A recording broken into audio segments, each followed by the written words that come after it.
Bonjour à tous, c'est Aurélien, l'expert immobilier qui gère actuellement 15 locataires et qui est passé de 0 à 15 locataires en 2 ans seulement. Alors aujourd'hui dans cette formation immobilier, je vais vous parler d'une phase de l'investissement qui s'appelle savoir estimer le futur loyer. Alors c'est quelque chose de très important parce que c'est de là que va découler forcément la rentabilité. Allez, on démarre tout de suite. Savoir estimer votre futur loyer de votre bien immobilier. Combien allez-vous louer? Vous avez trouvé un bien immobilier, vous pensez l'acheter.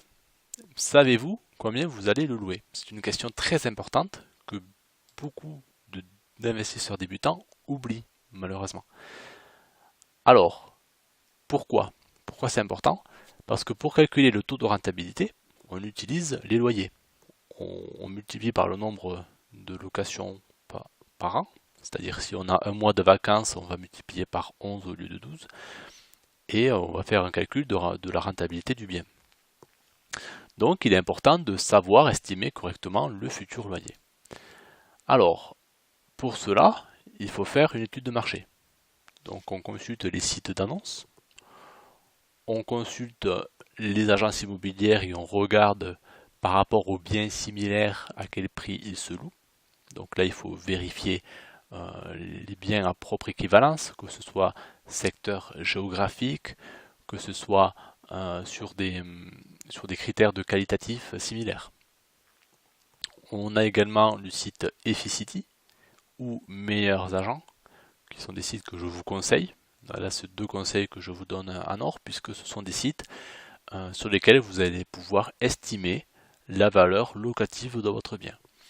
Vous pouvez également consulter les données des notaires. Alors ça c'est un petit peu moins accessible, mais ça existe, hein. Il existe des données répertoriées par les notaires qui vous donnent le prix de la valeur du bien, niveau locatif. Et ensuite, il vous faut analyser la concurrence. Que font les autres? À quel prix est-ce qu'ils arrivent à louer leurs biens? Ça vous permettra de vous positionner. Alors une autre technique que j'utilise, c'est de poster des fausses annonces. Sur le Bon Coin par exemple. Et ensuite, j'analyse les retours. Donc, en termes de quantité et de qualité. Donc, si j'ai beaucoup de gens qui sont intéressés pour louer mon faux bien, cela signifie qu'il y a de la demande. Si les gens consultent mon annonce mais ne cliquent pas sur le téléphone ou le mail pour me contacter, cela signifie que l'annonce leur paraît intéressante, mais elle est peut-être trop chère par rapport au prix du marché. Donc en fonction de ça, je vais ajuster et faire un arbitrage sur la valeur locative de mon bien.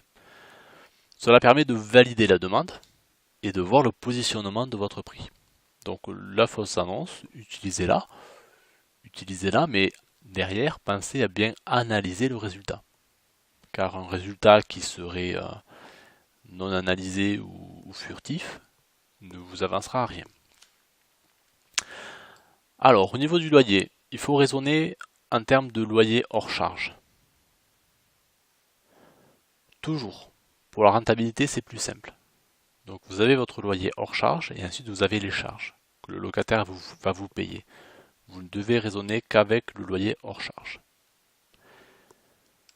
Pour le montant des charges, ne pas oublier les charges que vous pouvez récupérer envers le locataire.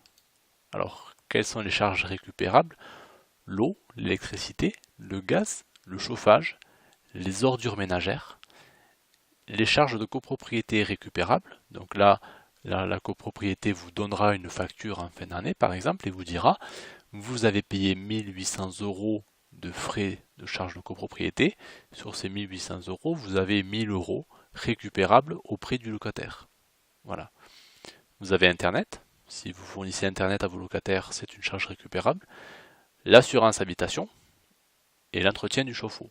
L'entretien du chauffe-eau, c'est quelque chose qui normalement est à la charge du locataire. Si le locataire ne le fait pas, vous pouvez le faire et lui demander de, de vous le rembourser à travers les charges. Alors pour le locataire, ça c'est transparent. Lui, il paye son forfait de charge mensuellement et à vous d'y inclure ce que vous souhaitez y inclure. Pour vous, en termes de charges, vous devez ajouter la taxe foncière, la CFE, les frais comptables, l'assurance P&O, propriétaire non occupant, et vous devez prévoir un budget pour les réparations diverses pour maintenir le bien dans un état correct. Moi, je prévois, à titre d'exemple, environ 200 € de frais pour les réparations diverses. Voilà. Donc, pour estimer le futur loyer, pour calculer la rentabilité de votre bien, vous devez bien connaître quelle est la valeur locative de votre bien, vous devez bien connaître quelles sont les charges, locataires comme propriétaires, pour faire les bons calculs, pour savoir si votre bien est rentable. Je le répète, le taux de rentabilité, et je ferai une vidéo expressément sur ça, c'est le critère fondamental pour votre gestion, pour votre investissement immobilier. Voilà. Sans ça, vous ne pouvez rien faire. Voilà, j'espère que cette vidéo vous a plu. Si c'est le cas, n'hésitez pas à vous abonner à la chaîne YouTube pour être informé des futures vidéos dès qu'elles sont publiées. N'hésitez pas à liker et à partager cette vidéo autour de vous et à laisser un commentaire si vous avez des idées originales pour estimer le prix du loyer. Voilà. N'hésitez pas également à me contacter si vous avez des questions. Vous trouverez le site web en dessous de la vidéo dans la partie description. Et en cliquant sur ce site web, vous trouverez une solution pour me contacter. Voilà, si vous êtes motivé, je n'ai pas de souci pour ça, vous trouverez très facilement. Voilà, c'était Aurélien, je vous remercie pour votre attention et je vous dis à très bientôt dans une prochaine vidéo. Ciao!